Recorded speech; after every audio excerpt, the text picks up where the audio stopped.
I am Omega Pax.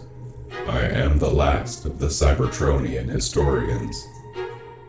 This is the history of Transformers. Mirage is what the humans call old money. Before the war, he was a member of high Cybertronian society, with his own large estate and high-priced friends. He enjoyed the finer things in life, drinking vintage Energon, swank evening events, and Turbo Fox hunts on the grounds. But when the war started, he was forced to choose sides, and found himself banded with a group of commoners he didn't really understand. Some of the other Autobots didn't trust Mirage. He feels the war, even after all these millions of years, is beneath him. War is not, after all, how civilized erudite beings conduct themselves. He often questions the Autobots' violent means, and not so secretly hopes that they and the Decepticons can get along. Because of this, he has been labeled by few others as a Decepticon sympathizer. Still, he sides with the Autobots for a reason, and he is there for the Autobots when they need him.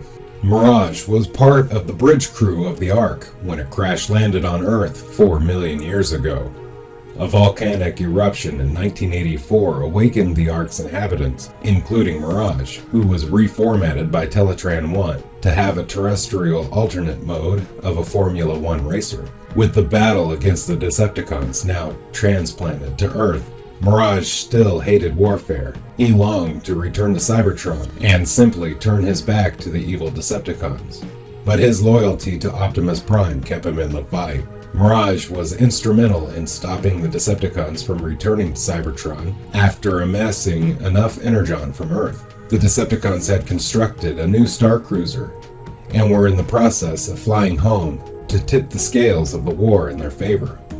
Mirage used his cloaking ability to sneak aboard the Decepticon ship. He uncloaked and opened fire, blasting away at the ship's controls. He then bailed from the doomed cruiser, floating back to Earth's surface on a parasail as the Decepticons crashed into the ocean. Optimus Prime asked Mirage why he, homesick and war-weary Autobot that he was, did not hitch a ride back home. Mirage responded affirming his loyalty to the Autobots, and saying the ship was full.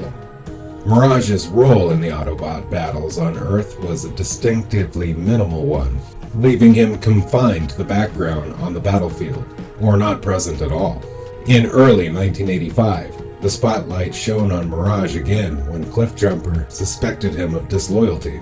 The discovery of a Decepticon installation in a sector Mirage had recently scouted caused Cliffjumper to leap to the incorrect conclusion that Mirage had concealed the information and was a traitor to the Autobots.